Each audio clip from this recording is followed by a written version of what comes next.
नमस्कार दर्शकों, पंडित ज्योतिष चैनल में आप सभी का हार्दिक स्वागत है। आज मैं आपको बदी प्रतिपदा के बारे में बताने जा रहा हूँ। इस दिन की वह सब अक्षय होता है। यह एक अनोखा शुभ मुहूर्त है।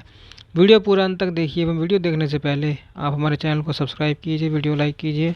व्हाट्सअप, फेसबुक, इंस्टाग्राम एवं सभी प्रकार की सोशल नेटवर्किंग साइट्स पर हमारे वीडियो को अधिक से अधिक शेयर भी कीजिए और साथ ही सब्सक्राइब बटन के बराबर में जो बेल आइकन है उसको दबाकर ऑल नोटिफिकेशंस को ऑन कर लीजिए, जिससे कि सनातन धर्म से संबंधित सभी प्रकार की जानकारी एवं वीडियो आपको मुफ्त में एवं समय से प्राप्त हो सके। दर्शकों, दीपावली के दूसरे दिन की बड़ी अद्भुत महिमा है हमारे शास्त्रों में। जी हाँ, लोग दीपावली तो मना लेते हैं, लेकिन दीपावली के आने वाले दूसरे दिन के बारे में नहीं जानते।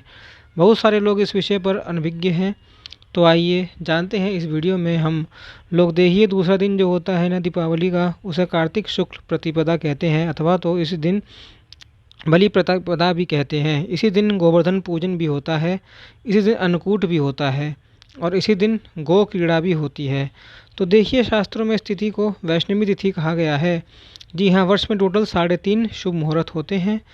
तो इसमें से एक शुभ मुहूर्त इस दिन पड़ता है, यानी दीपावली के दूसरे दिन। मान लीजिए आपको कोई भी मांगलिक कार्य करना हो, गृह प्रवेश करना हो, अथवा तो कोई नई गाड़ी खरीदनी हो, नया घर खरीदना हो, कुछ नए बिजनेस की शुरुआत करनी हो, तो यह तिथि सबसे उत्तम मानी गई है।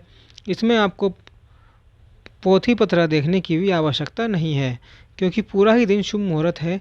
32 शुभ मुहूर्तों में से एक शुभ 3.5 शुभ मुहूर्तों में से एक शुभ मुहूर्त पुराणों में वर्णन है। इस तिथि की महिमा का ब्रह्मा जी बता रहे हैं कि इस दिन सुबह तिल का तेल लगाकर स्नान करना चाहिए। तिल का तेल लगाकर कैसे हमें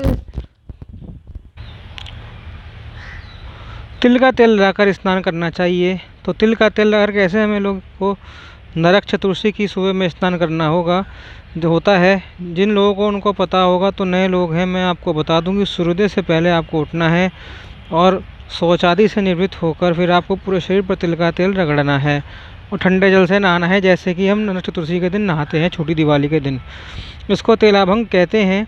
तो ब्रह्मा जी बता रहे हैं कि प्रतिपदा को भी, यानी दीपावली के दूसरे दिन भी सुबह आपको तेलाभंग करना चाहिए। ब्रह्मा जी कहते हैं कि इस प्रकार से जो स्त्री हो या पुरुष तेलाभ्यंग करते हैं, यानी तिल का तेल लगाकर स्नान कर लेते हैं, और उसके बाद जो लोग पूजन करते हैं उनका पूजन अक्षय हो जाता है। अक्षय यानी जो कभी क्षय ना होने वाला हो, यानी कभी नाश ना होने वाला हो, ऐसा पुण्य लाभ मिलता है। कोई भी पूजन हम लोग करते हैं, यानी यह तेलाभंग के बाद यदि आप जब भी पूजन करेंगे तो आप का पूजन अक्षय हो जाएगा। पूजन करते हैं तो महाराज, जिसका पूजन करना है आप किसी का भी पूजन करिए। कोई भी देवी देवता को आप मानते हो, उन आप किसी का भी पूजन करिए। कोई भी देवी देवता हो, इष्ट देवता हो, उसका पूजन करेंगे तो सब अक्षय होगा। तो कैसे होगा? मान लीजिए कि शिव जी को हमने बेलपत्र चढ़ाया, तो शास्त्र में जो वर्णन है कि बेलपत्र चढ़ाने से यह लाभ होगा, वो सारा लाभ आपको 1000 गुना अक्षय होकर मिल जाएगा। आप किसी के भी उपासक हों, जिनकी भी आप उपासना करते हो, तंत्र मंत्र यंत्र कोई भी उपासना करते हो, आप उनका इस प्रकार से पूजन जरूर करिएगा। प्रतिपदा के दिन जप वाले जप जरूर करें, खूब जप करें, यह सब अक्षय होने वाला है। अब ब्रह्मा जी आगे बता रहे हैं कि जो मनुष्य स्थिति का, यानी शुभ दिन में जिस रूप में स्थित होता है, उसी स्थिति में वह 1 वर्ष तक रहता है।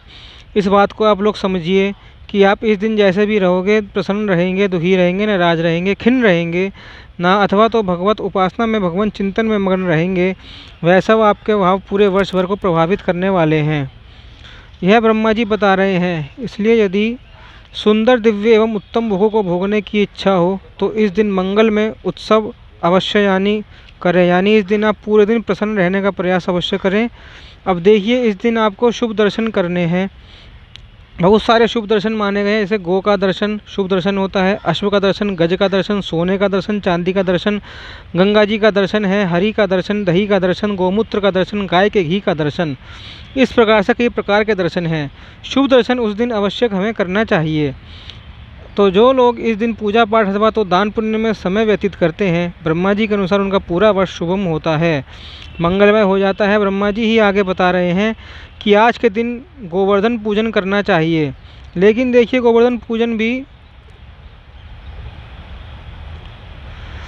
जो लोग शहरों में रहते हैं उनको गाय का गोबर कहाँ से मिल पाएगा, और आजकल तो देसी गाय भी लगभग लुप्त हो गई है। जर्सी लोग पाल कर रखे हुए हैं, जर्सी गाय, और लोगों ने भैंसें पाल रखी हैं। तो यह बहुत कठिन है। यह शायद इसलिए तिथि त्यौहार पर्व रखा गया था ताकि हमारे देश में देसी गायों का संरक्षण हो सके। तो ब्रह्मा जी बता रहे हैं कि इस दिन गोवर्धन पूजन करना चाहिए। तो मैं एक सरल पूजन विधि, हो सकेगा समय मिलेगा तो मैं ले आऊँगा कि बिना गोबर के भी आप गोवर्धन पूजा कैसे कर सकते हैं। ठीक है, इसका मंत्र भी है गोवर्धन पूजन का, शास्त्रों में पुराणों में जो ब्रह्मा जी ने स्वयं बताया है, वो भी अगर मैं पूजन का वीडियो बनाऊँगा तो उसके अंदर मंत्र भी बता दूँगा। अब आगे ब्रह्मा जी बता रहे हैं कि गोवर्धन पूजन करने के बाद आप सभी को भोजन कराएं, और उस दिन आप उत्तम उत्तम पकवान बना के रखें, क्योंकि अन्नकूट भी है तो भगवान श्री कृष्ण को भोग लगाया जाता है भगवान का उसी दिन। तो आप उत्तम उत्तम भोग बनाएं, और ब्राह्मण को, संतों को अवश्य, तो ज़रूरतमंद गरीबों को भी आप इस दिन खूब प्रेम से जिवाएं, क्योंकि यह सब आपका अक्षय होने वाला है। ब्रह्मा जी बता रहे हैं कि इस दिन आपको दूध नहीं पीना चाहिए। वैसे ब्रह्मा जी तो कह रहे हैं कि गौओं को नहीं दोना भी नहीं चाहिए, मतलब गौओं का दूध भी नहीं निकालना चाहिए, लेकिन इसका भाव यही है कि आपको इस दिन दूध पान नहीं करना। तो हम क्या करें, उस दूध का आप दही जमा लीजिए, घी बना लीजिए, या मट्ठा छाछ बना के यूज़ कर सकते हैं, पकवान ही बना सकते हैं। हो सके तो आप डायरेक्ट दूध का सेवन ना करें, शास्त्र ऐसा कहते हैं ब्रह्मा जी के मुख से। और सबसे मुख्य चीज़, इस दिन आप शाम के समय एक दिया राजा बलि के नाम से भी दान करें, मुख्य द्वार पर, अपने दरवाजे के मुख्य द्वार पर, क्योंकि राजा बलि को वरदान मिला हुआ है कि आप 3 दिन पृथ्वी पर विचरण कर सकते हैं। पाताल लोक में भेजने के बाद भगवान ने वरदान दिया था, तो इन्हीं दिनों में राजा बलि पृथ्वी पर विचरण करते हैं। तो उनके लिए भी आप एक दिया घर के बाहर यानी मेन गेट पर लगा देना, अथवा तो छत होगा तो छत पर लगा देना। राजा बलि के निमित्त दिया के नीचे आसन जरूर रखना, गेहूं का अथवा तो चावल का। तो यह होगी प्रतिपदा की महिमा।